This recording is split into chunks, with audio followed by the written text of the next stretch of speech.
All right. So we're here with Ken Bentley. He is the owner of Cross Pathway Healing with his wife, Deborah Bentley. And they manifest harmonious vibration with their physical, spiritual, emotional, and mental well being. So I got to meet Ken at Victory or Light actually a year ago. Well, the last season that they had it, I guess in April last year.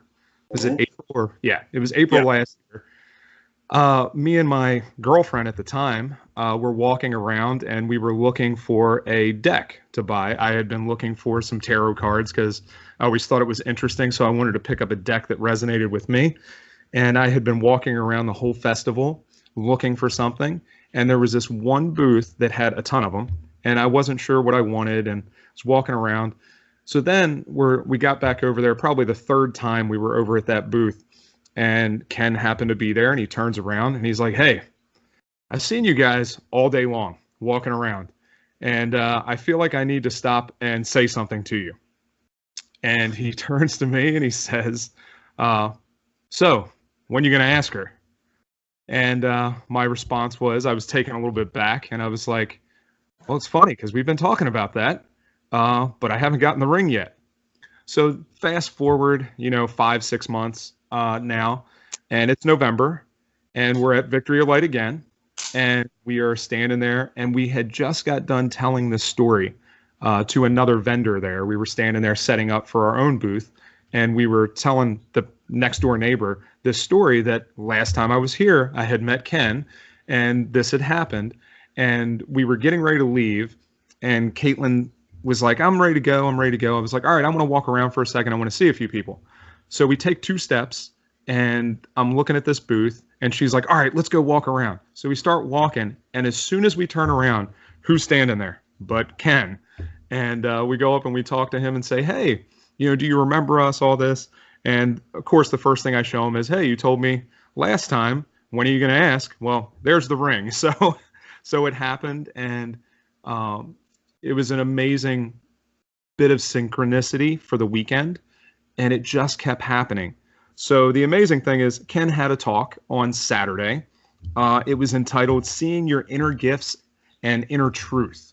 So I brought Ken onto this call because I want to talk a little bit about that, because I think it's important for our audience to really dig in deep and figure out, if you want to evolve and get to the next level, you really got to dig inside and figure out what's in there. And this is the man to help us with that. So, Ken, tell us a little bit. Okay. So well, I guess I should go on background. Um, I had my gifts most of my life since I was a little kid, and I kind of knew things, was able to say things, didn't know how I got it, didn't understand it, didn't have all of what we have today to help me understand the gift. So I turned it off, turned it on, turned it off, and I was actually the ultimate best friend's best friend. I knew all the girls. I knew all their secrets. I was the guy they came to for all their, how would you put it, help them calm down, help them understand things. And there was vocabulary that came out of my mouth that just didn't make any sense. It's words I would have never used at that age, 13, 14 years old. And I knew all this stuff, and I'm saying all these things, and I'm like, that don't make any. How did I say that? How did I come up with that? I'm like, that. Now let it go. And then I turned it off a little bit, and then turned it back on. And about my when I went in the military, it helped me. It helped me save my life. It helped me save some other guys while we were doing some things we were supposed to be doing, but we got caught in a pickle. But I turned it off for a little while again, and then I met a young lady in California on the internet of all places, and she showed me what I could do. I was kind of tiptoeing on both sides. I was playing the dark and the light, and she's like, "Look, you're using your gift for the wrong thing." And I'm like, "Okay, help me make sense of this brilliant idea, because I understand it, but I don't." And then she's like, "Here." And that was probably a good 15, 16 years ago, give or take, maybe a little longer. And then, so she showed me what to do. And once I started learning, I started figuring out that I could do this as a gift to help others, such as yourself and your fiance. And, we've had some nice, interesting conversations about a lot of different things. And some of the stuff I read for you guys chimed not only with the ringer idea, but some other stuff that also came to fruition you guys told me about that I'm not going to say on this call, only because it's a reading to me is like a secret. Unless you share it, you have to tell the story. I can't tell your story. So that's the fair way of doing it. And any reader worth their salt should never, ever repeat to anybody else what they've told you. So that's not fair, because that's airing out your dirty laundry. Unless you want them to do that, that's fair. So anyway, now to the present, I have learned that I work with some pretty heavy duty guides. I sit in a vibrational circle that most people would just go crazy with. But for me, the energy is perfect. I had a guy that he did a reading for me when I was in, Springfield? Either Springfield, Peoria. I was doing a show, and I said, let's do a reading. I want to see what you got. And the guy's like, well, I'm pretty good. I'm built to sweat. He goes, but your guides are intense. He goes, they're right up in my face, telling me everything. And he goes, how do you sit with this? And he goes, oh, never mind. You're in it every day. So to bring in your guides, you have to understand you're an antenna. And if anybody's ever watched My Favorite Martian or something of that nature, that I'm kind of dating myself, of course, of age. And your antenna comes out of the top of your head, your crown chakra. So you're the base. So what you have to do is you have to sit down and relax in a nice quiet room, and you imagine an antenna coming out of your top of your head. And as you do so, you keep pushing the envelope. And the purpose behind this lesson is that they can't come to our level because the vibration on our plane is it's harmful for them. So we have to find an equal medium for them to meet us somewhere in between. So they can come to us and not be hurt, and us come to them without getting totally out of body. So in some cases, you do go out of body. I've done it a few times. Not scary, just crazy.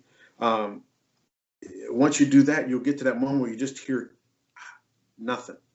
And when you do, take a moment and ask who is there. And they'll present themselves. And then when you do that, ask who their name is. And usually you'll get a name. You may not see a face, but you will get a name. When I did this lecture at Victory of Light, I had probably maybe a third of the crowd got a name right away, just by walking them through it. And they were just delighted. They were just tickled pink. So I tend to, when I read, I don't judge. I don't judge what's coming out of my mouth. I don't try to make sense of it. I look at the person's face, and if they don't get it, my guides will reword it and keep doing it until they see your light bulb turn on. So you may get hit 3 or 4 times with the same topic. And the reason why they do that is because you're not listening. You're not getting the point. So that's how my guys work. They're kind of snarky. They go right for the throat. I'm not a colorful reader. I'm very black and white. I'm right straightforward. Because I believe when you're being told that when you want to hear your truth, you need to hear it the right way. You need to hear it straightforward. And when you have somebody, I know some female readers are very soft-spoken, they're very soft about things. And sometimes I've had a reading from a young lady, and it's just like, okay, I understand, but okay. And then you go on, and it's not harmful. It's just their presentation. It's just how they do it. For me, it's like my guys are like, no. You just need to go for the throat. Just go right at them. They need to be slapped around a little bit. They need to get it straight on, and then they'll understand it. So I think it's interesting because, I've found in my own life, I'm one of those people that I need somebody I like to tell people really straightforward exactly how it is. And I appreciate that in return. There are some people that can't handle that. But at the same time, I think we're all, when we get to a point of decision, whatever that is, in our life, when we get to that point, we need that kind of push. We need somebody to say, listen, this is how it is. This is what you need to do. Now go. One of the things that you told me, and I'll share this, is that currently I am right at the edge, right? I'm moving into this new place, and you looked at me and you said, what the hell are you waiting for? Just move forward. And part of what I'm doing now is doing that, moving forward, right? Moving into that space that I need to be in. And it's just that we need to hear it that way. I do crazy long military style endurance events, right? I was never in the military, and now I have some military envy because I really should have done that. I would have been very successful at it, but I didn't because I was young and stupid and didn't understand any better. But now I do those events, and what I found is I need that structure. I need somebody pushing me in that way to really get me to that next level because I can't. I struggle with doing it on my own. I get stuck, and I need kind of that kick in the ass sometimes to move forward and make it happen. And it's nice to get that. It's nice to have somebody that comes forward and says, "Listen, this is what I see. This is what you need to hear." It's very refreshing. Well, the interesting fact is when you go to these events, these expos, and what have you, like Victory Light, there's 500 vendors. There's probably 200 plus readers, and out of that 200 plus readers, there was 3 men, three men, and that just kind of shows you that there's not that many men readers out there. At these events, and that's kind of different because I've had a lot of people go, I need a reading from a guy, and I'm like, okay. So they sit down and I just take their hand. I settle in for a second. I usually take their hand. One is a sense of comfort that I've learned that it works really well for people because then they feel comfortable. And then when I do that, it gives them a sense of comfort and also gives me a way of contacting their inner spirit. And then usually what happens is you have another level above you, the etherical self. And that's the two that communicate with the guides, and they go back and forth. And once I do that, I'm usually pretty much in. And I'm also one of the readers, probably one of the few that I've noticed. If I don't connect with somebody, I don't charge. I've been partway through a reading and I just looked at this young lady and said, I'm stumbling around in the dark and I'm not getting anything for you. I can't charge you. I'm sorry, it's not you. And I tell them this because they have to hear that, because a lot of people think they're damaged or they're blocking. I said, you're not blocking. I'm not the messenger for you. And I would rather live with integrity versus stumble around and BS my way through this whole thing and take your money and feel stupid because the karmic value isn't there. I didn't give what you should have gotten, and I'm taking something I didn't earn. And to me, that's a big deal for me. I mean, it's I've probably done it a dozen times in the last, I don't know how many years, that I've had people. I actually predicted one when I was at Victory Light on my way there. I'm going to have a young lady who's going to sit at my booth and I can't read her. I knew it when I went in the building. Sunday, she showed up. I said, I've been waiting all weekend for you. And she goes, I'll bet all psychics say that. And I said, no, actually, I've been waiting for you because you're the one I can't read. And I knew this was down. And she's like, well, just tell me something new. And I said, well, you're not done with the old. You have to fix what you already have. So I can't tell you anything new because there's nothing new for you because you're not working on the stuff you've been given. So to me, you have to have a sense of honor about it, at least to me. And I've had a lot of people walk away and they're like, that's impressive that you actually have the integrity to say you can't do it instead of doing it and taking my money and making me feel like a fool. So I think that's important. That's one of the things, in that industry, there is a lot of, there's a good bit of lack of integrity, right? And you find that everywhere, in just anywhere, in any business, in any avenue of life. There are lots of people that have very little integrity, and they do things that are not of the best intentions, right? I see that all the time.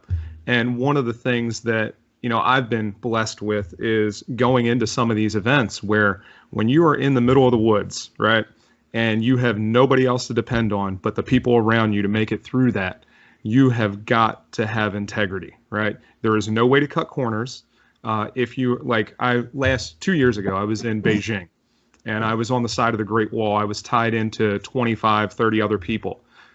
If you don't have integrity and you don't know when to say, hey, I can't go up there, everybody falls off the side of the mountain and dies, right? Because one person doesn't have the integrity to say, I can't do this right now. I need to stay at the bottom.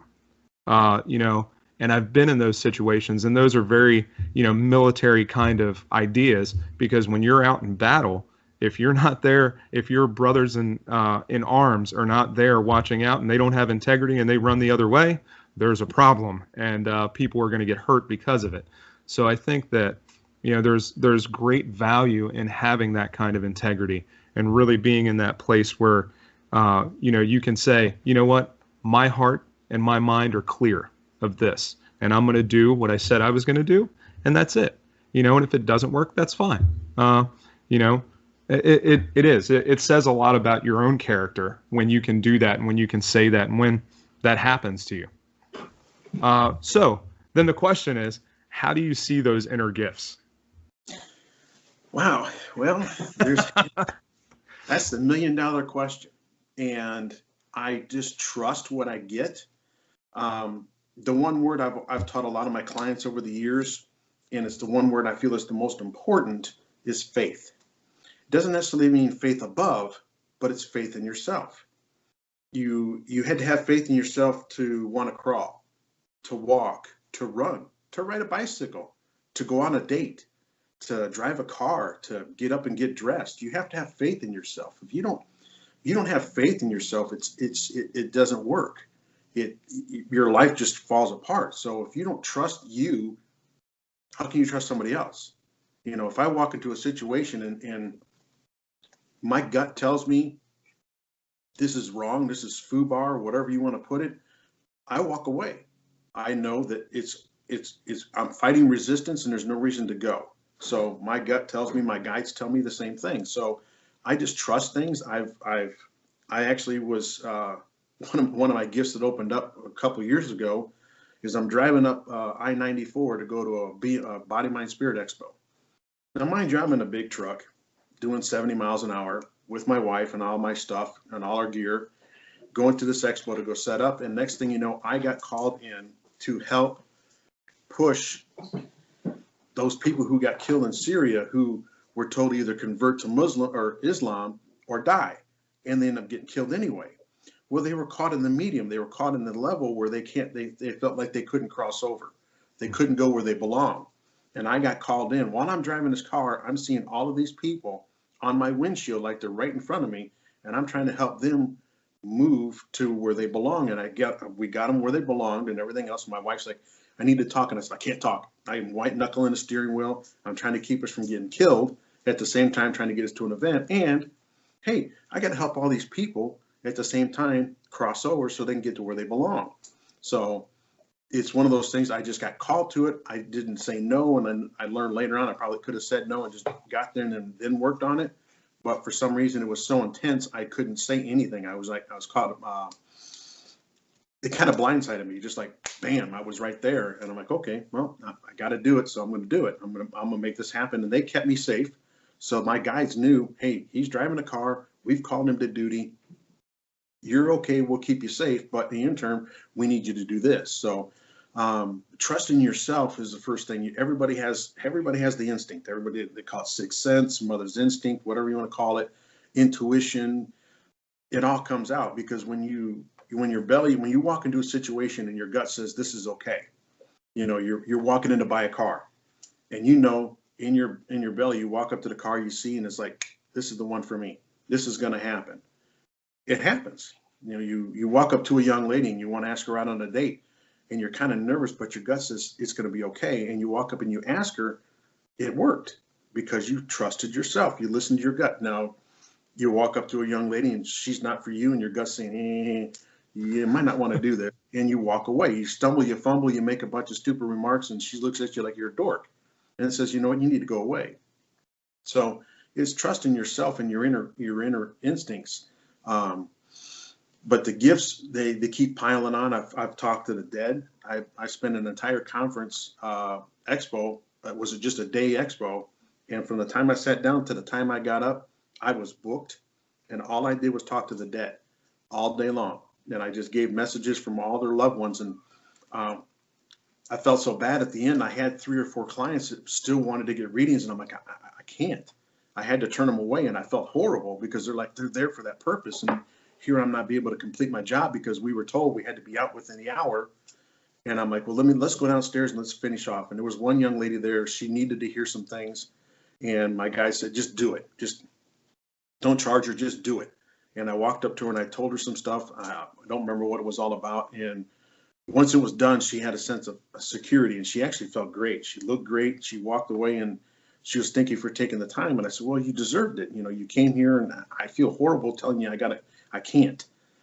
So it works that way. But everybody has a gift if you're willing to listen. And the other fact is you have to learn how to clean the conduit that goes from you to your guides or above, however you want to look at it. And you say cleanse. You sit down and you cleanse. I cleanse my conduit. And I asked them to bless the conduit between me and them to cleanse of all negativity, muck, ego, judgment, the whole 9 yards. So I have a clear path of messages to give to my clients to do my best for them.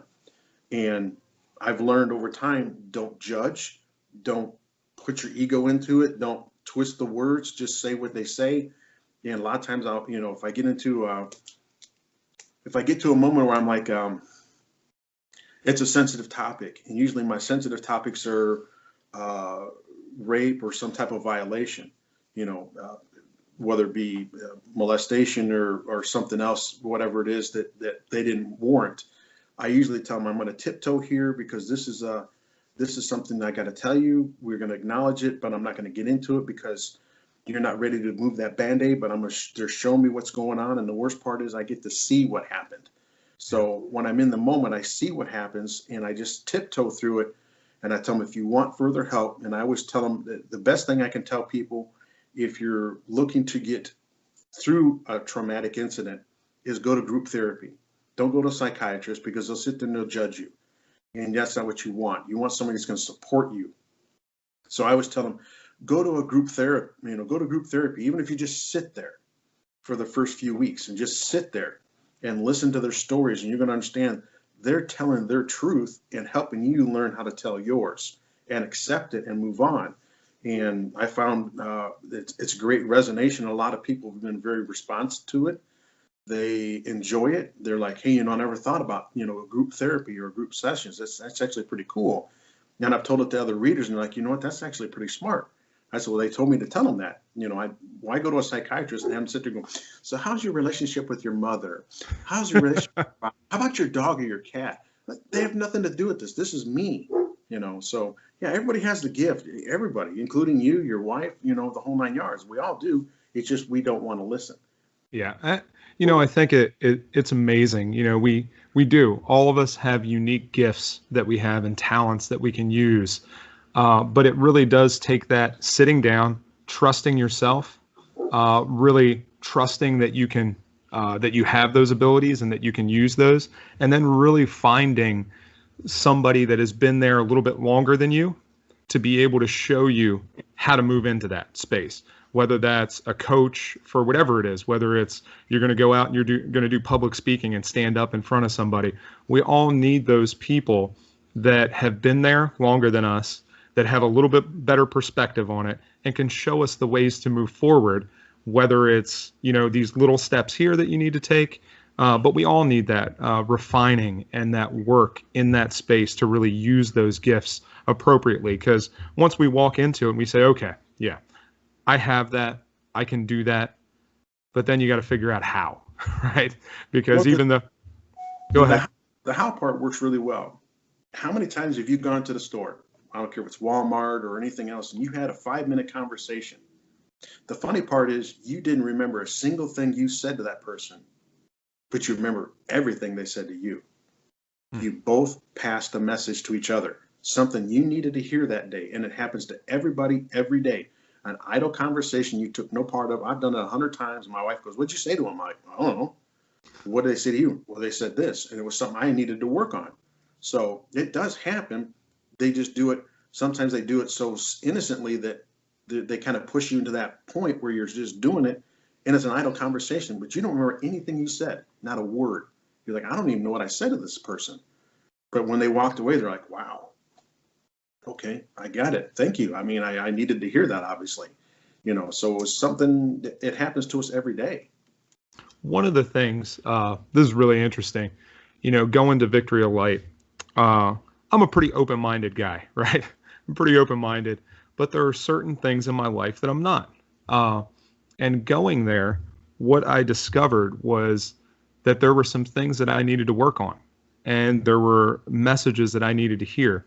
one of the things that we have to make sure that we're doing all the time is that we're remaining open to that, right? When people are, because there's always going to be messages that people are trying to give us, whether it's you, whether it's somebody else. It happens in our everyday life. The problem is a lot of times we're not open to receiving, and allowing yourself to be open to receive those messages and really internalize them and use them is what makes the difference between whether we're at this level or this level, right? Yeah. If we're going to move forward, we've really got to listen to what's going on around us and the messages. Uh, uh, I'm actually going to interview Shaheen later on, but one of the things that he said was he has this deck of cards, the Oracle cards that he has, and I actually bought a set, but they're super big. And his reasoning behind that is that this is the only sign you need, right? This is your sign. That's it. You don't need to go any further than that. And a lot of times we get these glaring signs and these glaring messages, and we're like, well, that can't be true. And we just move on. And then something happens, and we're like, oh, shit, I should have listened to that, right? If we would have just listened in the first place to the things that continue to come to us, we'd be a lot better off. And that is true. And the one thing that I tell people, especially when they go to these environments, is if somebody just walks up, like when I presented the message to you, I've got some stuff for you, and I left it up to you to want to listen. And you just said, yeah, okay, tell me. That's the way you should approach people, because when you walk up and tell somebody something is wrong or something, they need to hear this message, but you walk up and you just flat out tell them, it's met with resistance, because now you're on the defense. How dare you walk into my path, into my zone, into my area, and tell me these things I didn't ask you to give me? So I've learned over the years that the only way to approach someone like that is to ask them, hey, look, I'm a psychic. I know this is kind of crazy. I've been getting some messages for you. Would you like to hear them? Now I've left the door open, because now you're receiving versus fighting me. And it's still coming from the same place of love. It's just now it's being received with love versus being received as an attack. Because usually when you tell people this stuff, they get crazy. They get defensive, the whole 9 yards. And when that happens, now you've really caused a problem. Now you've caused a fight. And it's not about an argument. It's just about trying to help them out. But I've seen that over and over at a lot of expos, where a guy will walk right out of his booth and he just walked right up to somebody and told them stuff. And it was wrong. It was wrong. And I looked at the guy and I said, you can't do that. You just can't just tell them stuff, because you're violating them. You're violating their inner circle. But if you just, hey, if you don't, you'll be fine. If you walk up and you just ask them. I had a young lady, I was at a day event, and she was a card reader, but she didn't understand an inverted card. And that's a card that's not facing you, it's facing the opposite direction. Well, when that happens, generally speaking, that's the invert of that card. So if it was love, it's not necessarily hate, but it's the opposite of what it says. And this young lady she goes, I don't understand inversion, so I'm just going to go with it as if it was facing me. And she turned the card around. And I told the young lady, I said, no, that's not how it is. This is what it meant. And because she kind of gave me the idea what the card was, and I said, no, this is what it means.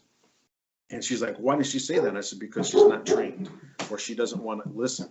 And that bothers me when you got people doing that, because that means you're not doing your due diligence to say I'm a certified card reader, and you give them crap. I don't know how to do that. I don't understand that. Well, it's not for you to understand. It's not your business. It's not mine. And the funny thing is, when we do our readings, a lot of psychics will tell you, at least I do, is usually when I tell you something, it's something I'm also working on. So it's a double-edged sword. So it has a double meaning, that I'm telling you, but I'm also looking at myself going, you need to do this too, genius. So it's, and like I said, they're kind of snarky and they're playful. I like to add humor to my readings to get them to smile and laugh. And what I also tell people is, when you cry at a reading, it's not because I'm being mean or anything else. It's your soul finally hearing the message you deserve to hear, and it recognized it. It says, I got it. Thank you. And I've had grown men like yourself at my table, and they cried. And they're like, I never cry. And I said, that's because you're not listening. Now you listened and you heard it and it touched you and you opened up. And now you're like, I'm open to hear more. So that's why, you know, a lot of people cry. It's not because we're being mean. It's because you're finally listening. Yeah. It, you know, it's amazing when you get to that place where something touches you that deeply. There is no other response, right? You just, when you get to that place and everything else comes down, all the walls are broken down, and you realize the truth of that scenario, it really does change everything. And I mean, that is the response. You know, and it doesn't matter whether you're a 500-pound football player, big, huge guy, you know, doesn't matter who you are. Like, that is just the emotional response that we have to realization of what that looks like. And yeah, it's incredible. There was something else I was going to say, but now I don't remember it. Awesome. You If said you're, something that triggered something in my mind. yeah, and when you're looking for your, a lot of people like to know what their guide animals are. Their spirit guides as far as the animal kingdom, because we all have animal kingdom spirits that follow us and help us out. Mine's a bear. Mine's my primary totem bear, a big mother bear. She's huge, and usually when I do readings like now, I can feel her behind me, but she's just laying down because she's like, there's no threat, there's no big deal. So she's just laying there. But when I feel her sit up or stand up, and she's like 7 foot tall and full height, I could tell, but she'll put her paws on my shoulders like, okay, I got this. I'm about to show them what it means to not poke the bear. And, but I've got an eagle, a hawk. I've also have a wolf, and they've come to me in different visions. I had an eagle when I was laying on the operating table, actually looked me like his eye was right next to my face and just kind of look at me like, okay, we got you. Now what do you need to say so I can take this to where it goes? And the eagle for the natives is that is their main prayer. That's the main bird that's the highest flying bird on the planet. And he takes the prayers to the creator.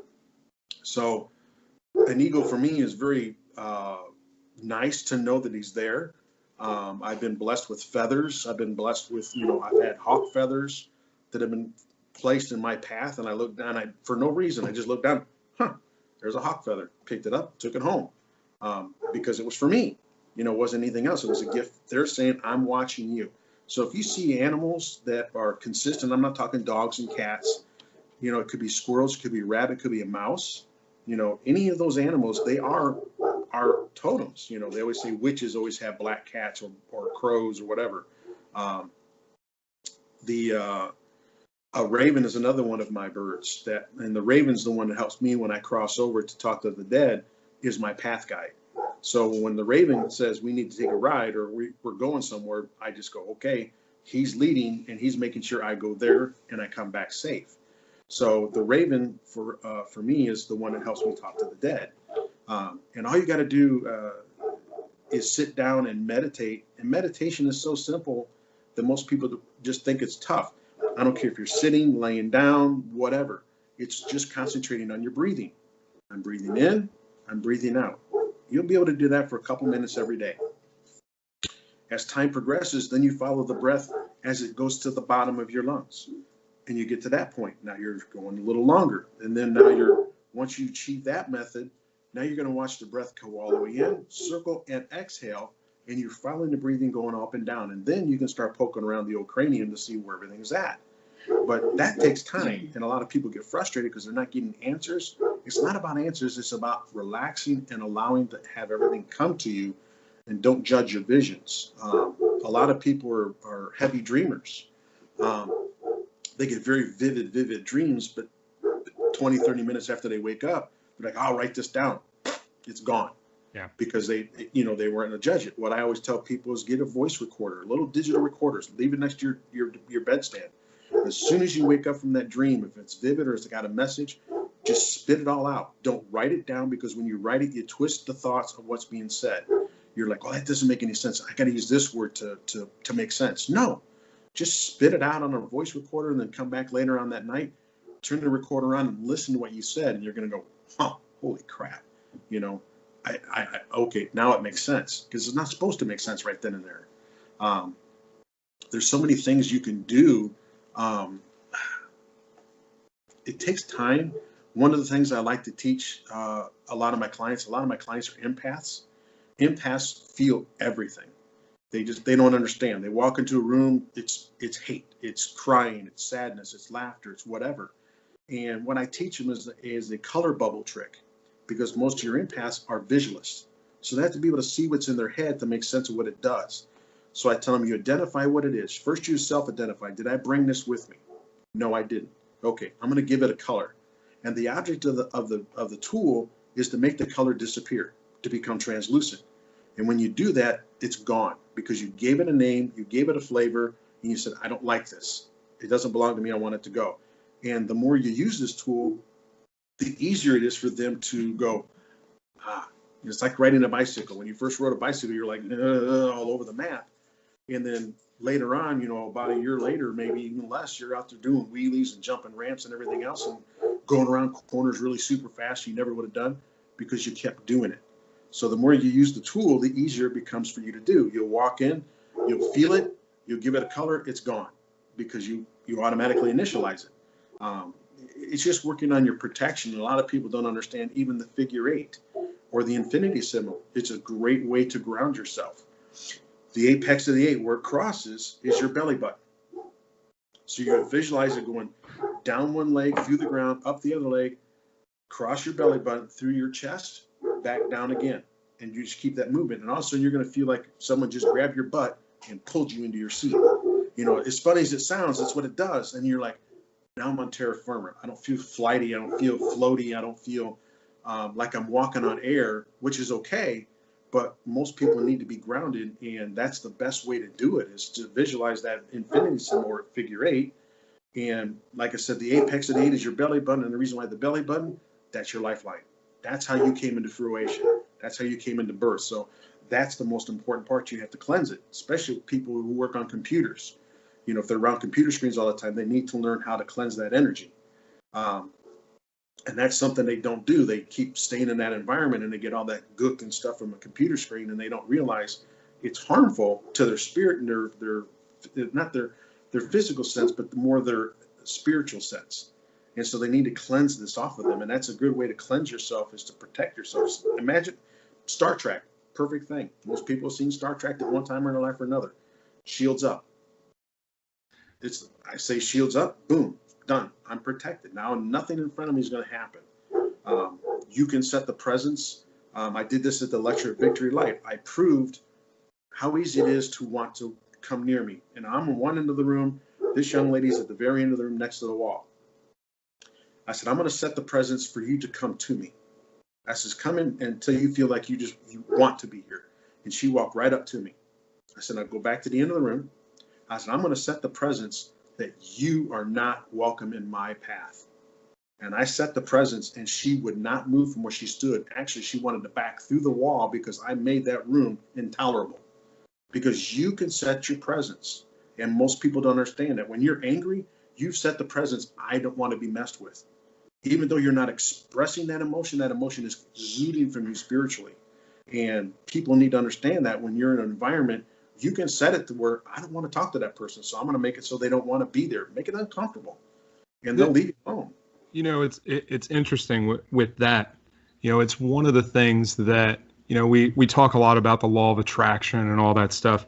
And really, that is the essence of where that comes from, right? So if you set the stage for everything that you're doing, you can bring whatever you want into your life. It's completely up to you, but it's all about how you set that, right? If you walk into a room and you're already angry and you're internalizing all that, or you're frustrated and all that, the result that you're going to get is not going to be good. If you walk into that room and decide that I live in abundance and I want all of this, amazing things are going to happen. When I went to Victory Light this last time, there were just some incredible things that happened and some incredible connections that I made during that time, because I walked into there expecting that to happen, knowing that that was going to happen. If I would have walked in there any other way, I would have been disappointed. I would have went home with nothing. but I set the tone for that. Yeah. The sooner that we can realize that we set the tone for every single thing in our lives, the better life will be. If you're happy all the time, you're going to get happiness, right? It's just a never ending cycle. If you want to be miserable all the time, you're going to get misery all the time.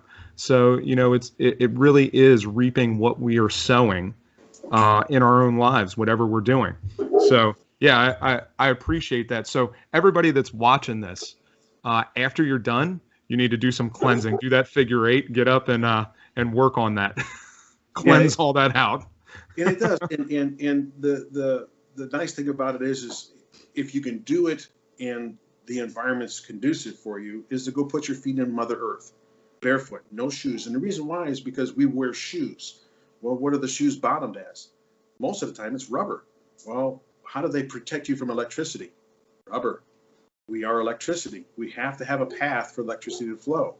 So you take your shoes off and go out into the forest or whatever else and sit down and do that.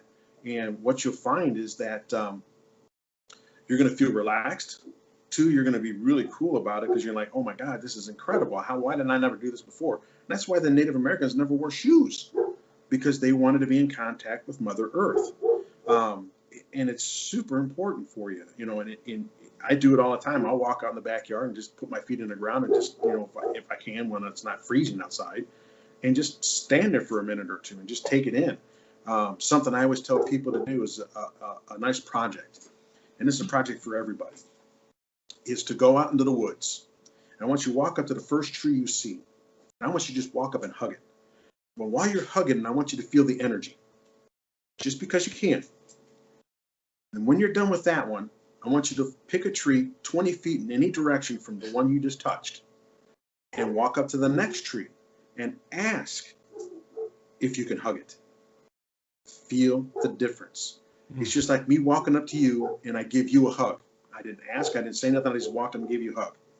Well, you're going to be receptive, but you're going to be like, yeah, I'm not really comfortable with this, but okay. At least he's not trying to grope me or anything weird. And then, but if I walk up and say, would you like a hug? You seem like you need a hug. And you're like, yes, I need that hug. I thank you. And then it's received. And it's a whole different level of spirituality. It's a whole different level of chemicals that are exuded. There's a whole level of love that's exuded. And there's a transference of energy that's different than if I just walked up and said, hey, let me give you a hug. So, yeah, it's stuff like that. One of the things that I do in my own coaching, right? I do these weekend intensives, and we go out there. And one of the things that I use during that time, of course, I make people do hard work and do PT sessions and everything to get them to a place where they're now open to receiving and really being able to get over those obstacles, really getting to a place where they're empty physically, and then filling them back up with what they need to really get over those things. Love to their socks and make them do hikes with no shoes in the woods, and really getting them to connect. And what they don't understand is that practice is not necessarily made to make you be miserable with no shoes because you're so used to wearing shoes, but really to connect you and to ground you to the world around you, to get rid of all the bullshit that we have, right? Because we carry around it, whether it's physical, shoes, or, spiritual or emotional baggage that we carry with us. As soon as we can drop that and really connect to the source, then transformation happens, right? And giving them a very physical representation of that by taking off their shoes and getting out there and doing something, the connection is incredible. Again, when I was in China, they did that to us, right? They had us do 300 burpees at about 2 o'clock in the morning in this cornfield. After we were done with that, they stole all our shoes and they told us that we had to take them off. And then we had to dig corn roots out of the ground for about 4 hours. And then they came back and they had winners and losers. I was part of the winning team. And during that winning team, they said, okay, so all the people that lost, you guys get to sleep. Everybody who won, you get to carry those 100-pound bags of corn a mile up the mountain and it was really just completely a mental thing that they were trying to do. Like, things happen. You got to figure it out anyway. So I walked a mile up the mountain with these 100-pound bags of corn to take them to market at about, I don't know, probably 6 o'clock in the morning. And walking up there, as difficult as it was with no shoes on, up the side of all these rocky mountains, the peace that we found in doing that activity was incredible. And I'm sure that I would probably not say that in the moment that I was doing it, but looking back at it, it changed the perspective of what we were doing. And then when we got up there, I know to me at least, when I got up there and I was able to hand this little Chinese lady this 100-pound bag of corn and realize that I was doing something there to help everything that they were doing in their community, because that's what they do, right? That was their job for the day. And I was helping that family do what they needed to do to make the money that they needed to make to live for the next several weeks. That perspective changes everything, because now I'm part of this symbiotic relationship that they need to get all this done. And it was an incredible moment. Of course, then when we were coming back down, they said, "Hey, they're down there sleeping with your clothes on. You better go get it." So we ran down there and we woke everybody up, and we got all our clothes back. But it was a unique experience. The impact of the message I was receiving while you're telling your story, which is actually really cool, is sometimes the most menial of tasks have the simplest impact on everybody. And even though it's hard for you to do, it's the gain you got by helping someone else. Yeah. Okay, I was tasked to go up this hill with no shoes on, carrying 100 pounds. I'm tired, I'm weak, I'm hungry.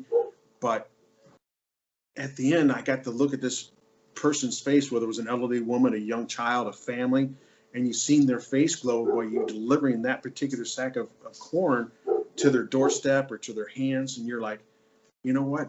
That mile-long hike really wasn't that bad. It was actually worth it, because I got to see the joy of a family who's going to be fed for the next week or two with what I just handed them. Even though I did all the work, you know what? It was worth it. So the inner construction was the karmic value of it is I'm doing something that's hard for me, but it's necessary for them to continue on. And that's the part that most people miss. They're like, why do I got to go through this? Well, yeah. Genius, you got to go through something tough in order to understand why it was there. And if we put blocks in our path every day to stop us from doing this or doing that, or, whether it's going out on a date or going on a drive or going out for a walk or go for a run or exercise or eat or whatever, we block ourselves saying, you know what? I'm not worthy. I'm not worthy. Who says you're not worthy? That's horse hockey. And it is. You're worthy. You just don't feel like it because you feel like I didn't earn it. Well, Then don't earn it. That's the message there. I earned my meal. I earned my day's rest. I earned it by doing all this stuff. Okay, I felt like I got punished because I had to carry the corn up the hill and everybody else got to go to sleep. No, actually what I did was I earned something they never got to be a part of. Exactly. I got a nice gift at the end of my trip, even though I ran down the hill to go get my clothes back and my shoes and everything else. But the fact is they lost. In technicality, yes, I was claimed a winner, but I was claimed a winner for the right reasons, because I had the inner strength to continue on with the job. Yeah. They did not. There's the difference. You push the boundaries of winning to say, I earned it. And I think that's the thing. That's really the mental shift that happens, right? Life is going to throw all kinds of stuff at us, right?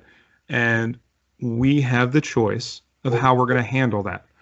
How do we receive that? It's just like we talked about before. We receive all kinds of messages, but how do we receive that message that's being taught at that moment? Yes, it sucks. Yes, it's difficult. Yes, we're going through some things, but what are the lessons that we need to learn from that? What is it that we really need to internalize? Because if it wasn't that way, a lot of times we don't learn, right? Because we're stubborn and hard-headed, and sometimes we need to be smacked in the face with it. So lessons like that are difficult. They do hurt, but they're there for a reason, to really teach us and to really set that into us that this is the direction that we need to go, whatever direction that is. What is it that I need to see there? It's so important that we take that time. And again, going back to meditation and really taking that time to set it aside and get quiet and hear what is being spoken to us. especially in those times where it's difficult, where we feel like things are crashing down around us and things aren't working out, to really get quiet and to hear what is going on and what that is where transformation happens. Because when everything seems easy, it's really, really easy for us to forget and to not take in those messages because it's all so easy. Mhm. It's when things get hard, it's when things are difficult that the messages really set in, where we're really at that place where we can listen. You know, it's just, it's not where, we're getting, hey, somebody just gave me 5 grand. No, it's where you're sitting there and you're wondering, man, how the hell am I going to eat next week? That's when you really hear what needs to be said. That's when you really figure things out because you have no choice. Uh, And that's true. And on that note, something that most people fail to realize, and I do it too. Don't get me wrong. We're all guilty of our own complexes. Is that the Creator, God, however you want to place that being? I always call him the dude, because he's coming to my booth. I mean, literally came into my booth. I was giving a reading to a young lady, and the dude stood there behind me, and I'm like, I'm bending over, and she's like, "What's going on?" I says, "You don't feel that?" She goes, "Yeah, the whole booth changed uh, structure, light, because I set it up a certain way, and he stepped in, and I'm like, okay, dude, you got to kind of back off."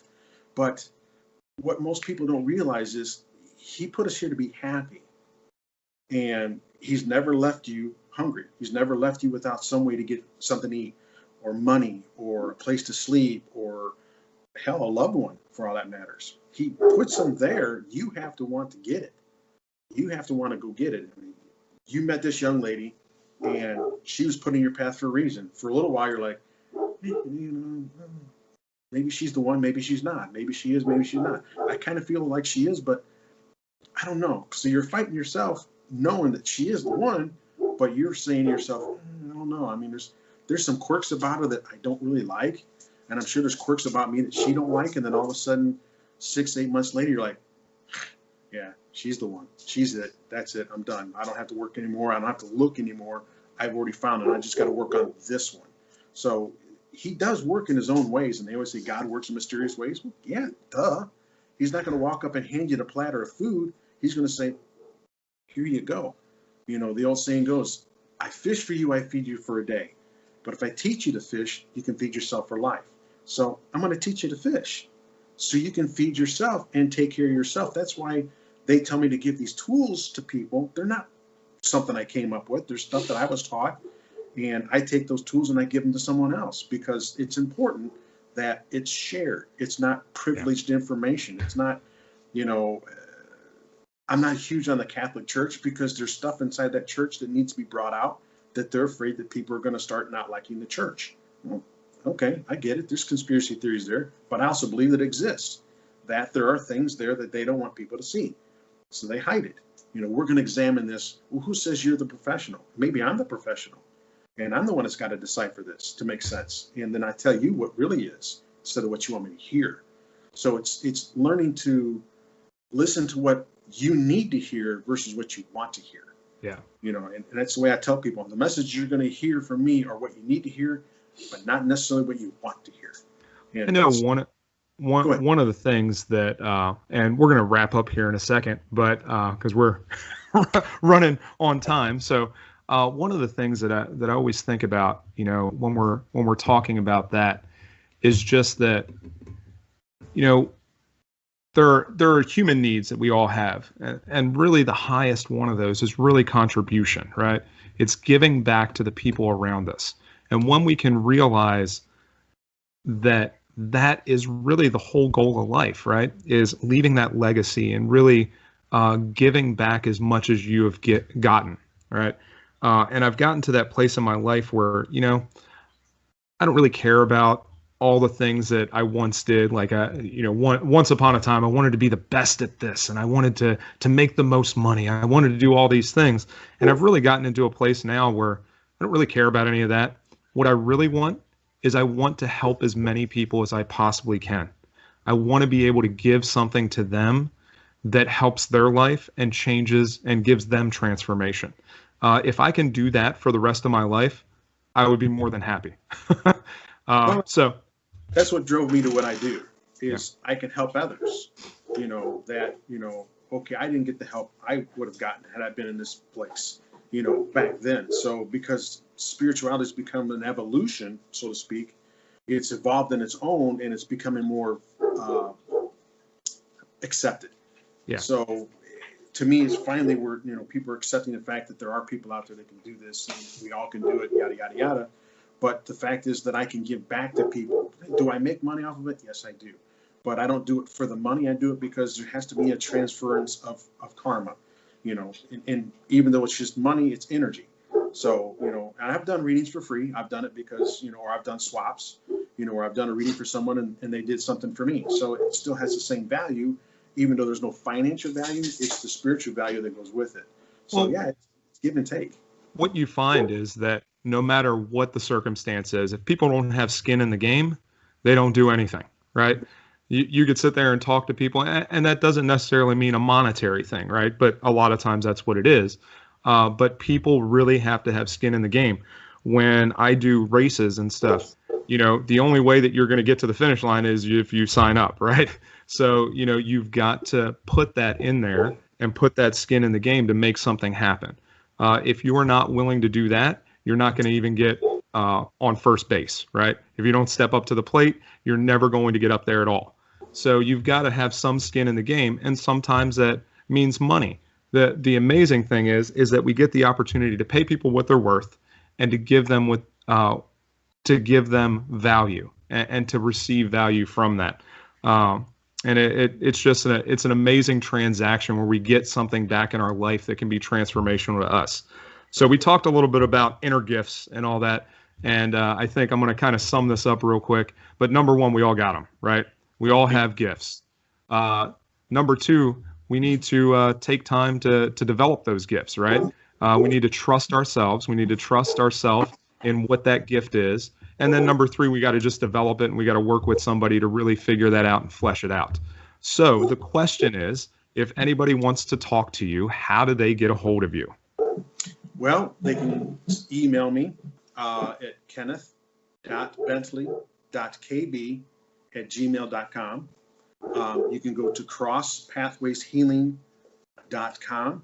That's our website, and that will allow you to see not only my stuff, but also what I do. You can schedule appointments that way, and you get to view what my wife has put on the website. And all else fails, you can call my phone number. It's 815-530-5984. That goes directly to me. Evenings work well, weekends work well, where I can get on the phone, and I don't have to be in your presence to read you. I just have to have that energy, that connection. Once I do, I'm in. And so if you call me and you want to do it over the phone, I can take cards over the phone. So I can take credit or debit cards over the phone. If you're in my presence, it's cash, credit, doesn't really matter. That's the easiest way to do it. Cool, man. Well, thank you for being willing to get on here and sit and talk with me. And it is always fantastic to have time with you. So thank you very much, and I will talk to you soon. By the way, I haven't forgotten about that the 5-minute guided meditation we need to do. So we will talk really soon and get that done. Yeah, let me know when you want to do it, and you can record it, and then you can have it for yourself. Yeah, that would be awesome. That way you can, even though you got the video, you'll be able to sit back and listen to it as the words are being spoken, and it makes it a little easier for you to do. And you can just shut your eyes and just let it play. Yeah, that's fantastic. All right, man. I will talk to you soon. Have a good day. Thank you. All right, you too.